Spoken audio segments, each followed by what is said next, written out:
What is your self? మీ నిజ జీవితంలో ఖచ్చితంగా ఇలాంటి క్వెషన్‌ని ఎక్స్‌పీరియన్స్ చేయవలసిన అవసరం ఖచ్చితంగా వస్తుంది. నాకు కూడా అలానే వచ్చింది. నా ఫస్ట్ జాబ్ ఇంటర్వ్యూలో HR what is your self అని అడిగితే నేనక్కడే ఆగిపోయాను. నిజంగా ఆగిపోయాను. మాట రావడం లేదు. మెదడు ఖాళీ. ఆ టైంలో నేను పేరు చెప్పుకోవచ్చు. నా క్వాలిఫికేషన్స్ కూడా చెప్పుకోవచ్చు.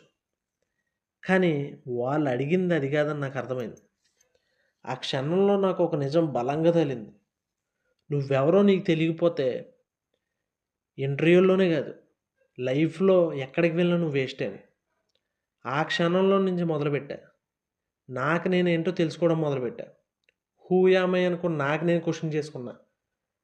కానీ నిజంగా నువ్వెవరో నీకు తెలుసా? వాట్ ఈజ్ యువర్ సెల్ఫ్ అని నిన్ను నువ్వు ఎప్పుడైనా క్వెషన్ చేసుకున్నావా? నువ్వెవరో నీకు తెలియాలంటే నువ్వు కొద్దిసేపు ఒంటరిగా ట్రావెల్ చేయాలి. ఎందుకంటే ఎప్పుడూ ఎవరో మాట్లాడుతుంటే మనసు మాట్లాడే ఛాన్స్ రావడం లేదు. కానీ గుర్తుపెట్టుకో, ఏకాంతం అంటే ఒంటరితనం కాదు. డిప్రెషను అంతకన్నా కాదు. ఏకాంతం అంటే తనతో తాను నిజాయితీగా ఉండడం. మనిషికి ఏకాంతంగా ఉన్నప్పుడు తన గురించి నిజం తెలుస్తుంది. మాట్లాడేవాళ్ళు లేకపోతే మనలో ఏం జరుగుతుందో మనకే వినిపిస్తుంది. దానితో ఆలోచనలకు స్పష్టత వస్తుంది. మనకి ఏది అవసరం? ఏది నాటకం? ఏది మనది? ఏది మనది కాదు? ఇవన్నిటి నుంచి ఒక క్లారిటీ వస్తుంది. ఏకాంతం అద్దం లాంటిది బ్రదర్. దాని నుంచి ఏది దాచలేం. దాని నుంచి ఏది తప్పించలేం.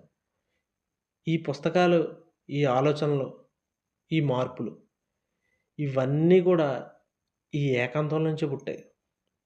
ఎవరు లేకపోయినా నాకు నేను సరిపోతాననే భావన వస్తుంది.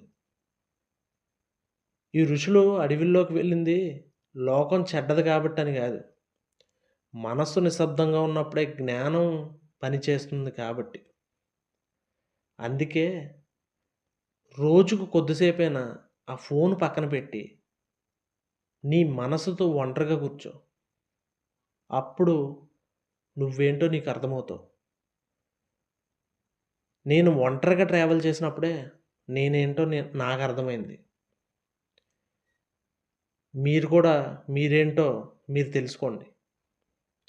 ఈ మాటల్లో నిన్ను నువ్వు చూసుకున్నావంటే నాకు లైక్ కాదు. ఒక్కసారి నిశ్శబ్దంగా కూర్చో. అదే నువ్వు నాకు చేసే నిజమైన మార్పు.